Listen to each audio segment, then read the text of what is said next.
Here are the top 15 things I would never, ever put in any SBIR grant. Starting with number 1, vague problem statement. If your problem statement can be applied to any startup, it's too generic. SBIR reviewers need to see that you understand the specific problem that your technology is trying to solve. Make it crisp, focused, and grounded in hard evidence. Number 2, overstated claims without any evidence. Calling your tech disruptive means nothing without data. You need third-party validation, pilot results, and peer-reviewed references to back up that claim. Reviewers are scientists with PhDs at many times, so they're not going to buy the hype. They want the proof. 3, too much business, not enough science. This isn't Shark Tank. SBIR applications are research grants. So that means SBIR reviewers want to know what you're testing in that application, not just what you're selling. So keep the focus of your proposal on the technical innovation and research rigor. Number 4, too much science and not enough business. Some applicants can get lost within the weeds of the technical details and then forget the big picture. You might have brilliant science, but if you can't explain why that matters, who will use it, or how it becomes a sellable product, then you'll lose the reviewer's attention immediately. The SBIR is a commercialization program, so your innovation needs a path to high impact and growth, not just as a place in a peer-reviewed journal. 5, unverified market data. Pulling market numbers from thin air, saying that this is a $1 billion market opportunity, that is such an instant red flag. Use credible sources and cite them in your SBIR application, because no reviewer wants to Google your numbers mid-review. Number 6, weak team with no track record. If your team has no relevant experience, or worse, mystery members with no roles, you'll lose the reviewer's trust real fast. Show that you have both the commercial and technical expertise on your team. And here's a bonus. Attach committed consultants or advisors to your application. And of course, with relevant expertise. 7, incomplete or flimsy budgets. A vague or mismatched budget can be a killer for an SBIR application. Reviewers are expecting a well thought out plan, showing how every single dollar support your R&D efforts. So if you don't take the budget seriously, they won't take your proposal seriously. Number 8, inflated salaries with unrealistic hours. Asking for max salary at 5% effort, that just won't fly. Be reasonable by aligning your time with your responsibility and make sure your budget effort levels matches the role. 9, impossible timelines. Are you trying to do 2 years of work in just 6 months? No way. Reviewers will dot that immediately due to unrealistic expectations. So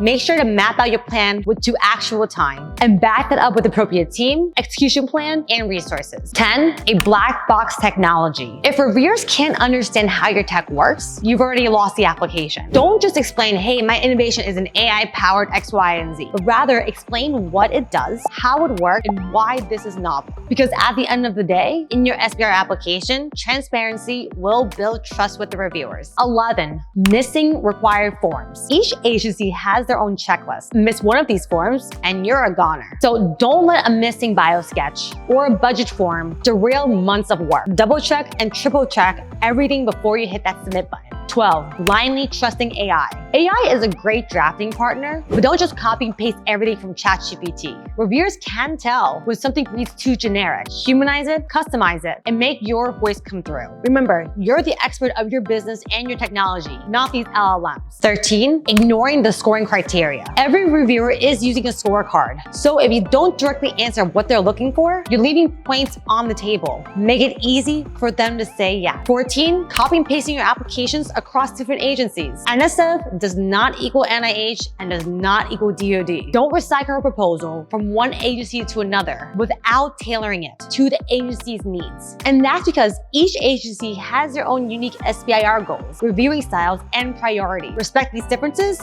and make sure your proposal matches to what they're looking for. Number 15, inconsistencies across all sections. If your abstract says 6 months of a time period, but your budget says 12, guess what? The whole proposal gets questioned. So keep every section aligned so that reviewers don't have to put their detective hats on. And here's a bonus one. 16, typos and sloppy writing. Reviewers have to read dozens of proposals in a short period of time. So if yours is full of typos or is poorly formatted, it shows a lack of care and makes things much harder for the reviewer. So clear writing equals credibility equals some better chances of getting that awarded. If you found any of these tips helpful, I would greatly appreciate it if you like this video and subscribe to this channel so that you can learn new ways to keep your equity throughout your fundraising journey. And also don't forget to check out our website at keepyourequity.co, where you find more resources, advice, and templates of how you can secure non-dilutive funding. Thank you so much for joining me today, and I'll see you in a video very soon.